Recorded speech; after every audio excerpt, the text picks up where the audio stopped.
actually contain information about this previous civilization, and they actually stored in the skulls information about how they lived, what where their civilization were, etc., etc., and even potentially how it was destroyed, or what happened during the end period of their era, so to speak. Have you heard about that? Yeah, that's right. Yeah, sure, exactly like that. I mean, the idea of halls of records, of some kind of Atlantean library of information, this could, and it would make sense that this information would be stored inside crystals, inside a crystal skull, inside a crystal ball, even just inside a very large, good quartz crystal.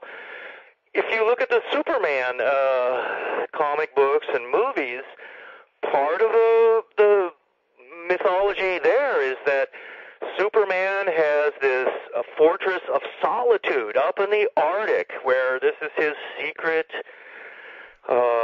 inside a mountain base or something like that. And for him, when he's there in his fortress of solitude, to access information from his home planet, he puts these giant quartz crystals into like a little base receptacle. And when he does that, because the information is stored in these quartz crystals, then suddenly, he's accessing this giant encyclopedia from his home planet, and that makes total sense.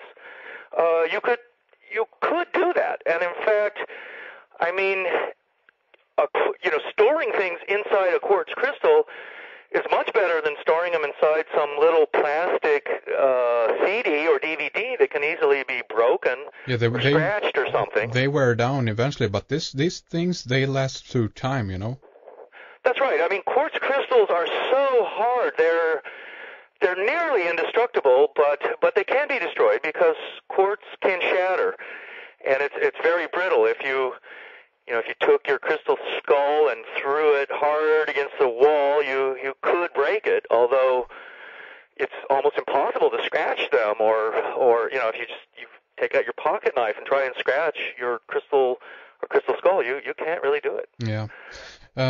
David, to begin to run things up here for our first segment, for those who are interested in getting a copy of your new book that you've co-authored together with Stephen Mailer, is it available yet? When it's going to be out? It should be out in mid-May, and it's up on our web pages now at adventuresunlimitedpress.com. You can order a copy, and it will be in bookstores in Europe and America probably by June, I would think. And we did push quite hard to get this book out in time for the movie because we realized that the subject of crystal skulls will be quite popular this summer. That's right. The website again is adventuresunlimitedpress.com, and also check out David's other website, wexclub.com. That's wexclub.com. Also want to squeeze in here in this segment, upcoming conference, of course. With David, he will be attending the Beyond Knowledge Conference in Liverpool, England. That's the 3rd and 4th of May. So if you're interested in hearing David speak, or some of the other researchers there, like Michael Tessarion, Marcus Allen, Jerry E. Smith, Ken Thomas, Ralph Ellis, Ian Crane, or David Griffin, you need to pop on over to their website for much more information about tickets, time, and so on. The website is beyond-knowledge.co.uk. Again, that's beyond-knowledge.co.uk. And as I said, David's going to be there. So, what are you going to talk about on that conference, David? I will be giving my sort of standard presentation that will be about ancient technology, Atlantis. I take people on a roller coaster ride around the world to unusual sites. We'll even talk about the crystal skulls while I'm there. It'll be fun. I hope that some of your listeners will attend. Yeah, definitely. And do you know which one of the 2 days you'll be speaking on? Yeah, I think I'm there on Saturday afternoon, the first day. The 3rd, yeah, okay, yeah.